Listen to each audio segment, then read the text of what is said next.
Hi, my name is Curtiss Randolph, and we are at the New Generation Photography Award exhibit at the National Gallery of Canada, and I'll take you on a tour of my work. So today I'll take you on a tour of my series, My Father's Son, which I started in 2017 and completed around 2019. In this series, I bridge a connection between a character that I developed that is a combination of my father's traits and my own shared traits, and was put together to create this character named Gigi Jangles. And he's an amalgamation of the two of us, and this character is putting on a one-man show inside a 1860s Methodist church in Toronto, Ontario. And he's attempting to put on a one-man show, but throughout the process is having a really difficult time because he has a lack of support network, has a hard time asking for help. And this story chronicles the events that transpire, particularly in my dad's life, and they're represented through different notions throughout the story of his successes and failures. In this photo right here, this is retiree soiree. This is a common area for the character Gigi to hang out in. It's a garret in one of the bell towers in the theater, and it's titled Retiree Soiree, that being a room that is full of equipment that's been retired, and he doesn't really have a lot of money, so he continues to pull equipment from this old sort of semi-abandoned junkyard of equipment. And it's a common place for him to be. He's photographed kind of clothed in ropes, reaching up for different equipment, and features a bit of paraphernalia from the Bathurst Street Theatre, the former name of the church. Down below we have Suspended in the Gods, and that's a pretty typical phrasing for when people that work above the stage on a catwalk are kind of controlling the environment, the lighting, any sort of special effects that come from that place. And so in this part of the series, it's after Gigi has endured an injury, so he continues to be on crutches, and he's up on this really sketchy catwalk, lowering down a set of ropes. And at this point, he had just endured an injury, but is still trying to show a certain amount of persistence throughout the process, and won't really stop despite being injured and unable to perform at a proper level that he would have beforehand. These two images come at the end of the series of My Father's Son, the one on top being Collected Histories, and the one below, Tuesday, May 24th, 1955. That date below is my father's birthday. And so the show at the end of the series that's set to be carried out happens on his birthday as a nod to his identity.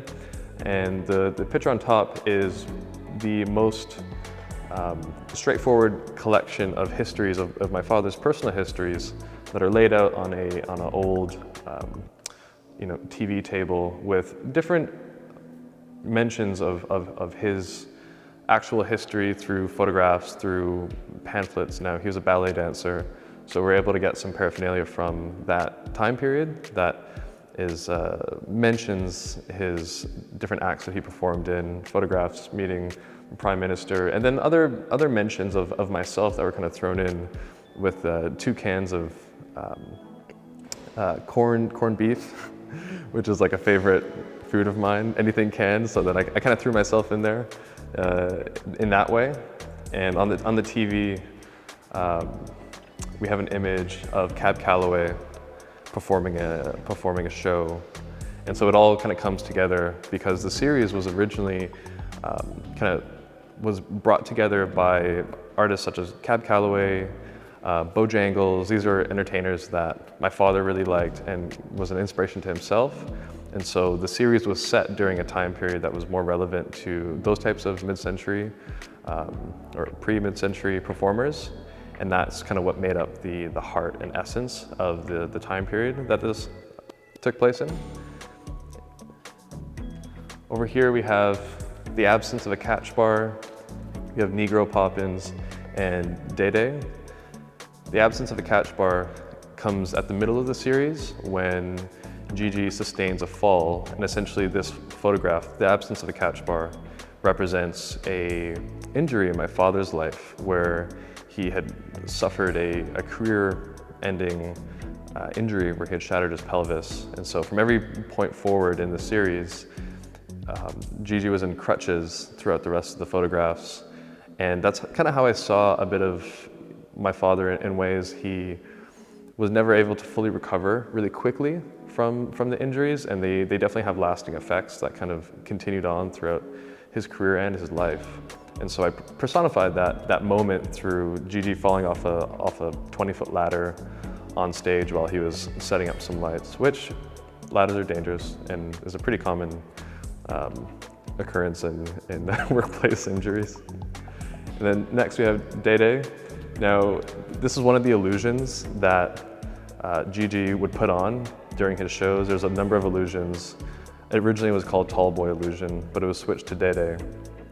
Now Day Day, that word is a name that was originally given to Andre the Giant when he was a teenager.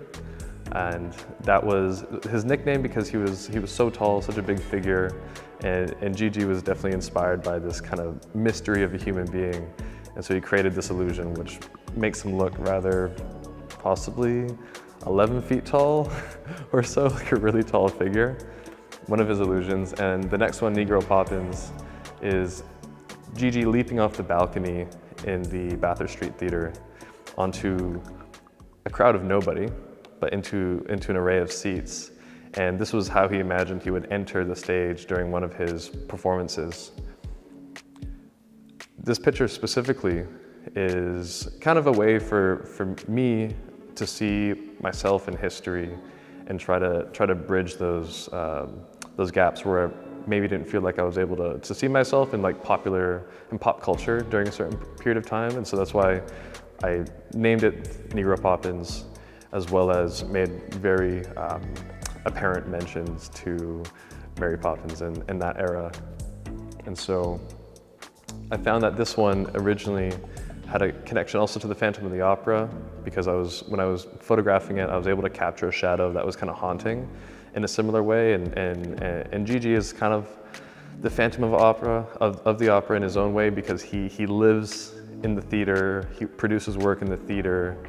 Now there's nobody to actually see the show. The show never gets presented.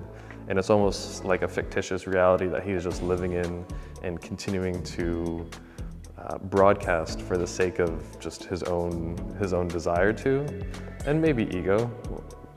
People do things for many reasons, but he was pretty proud of being able to create these different illusions and tricks of the show, tricks of theater. You know, within respect to photography, everything is kind of trickery, and I find parallels that way.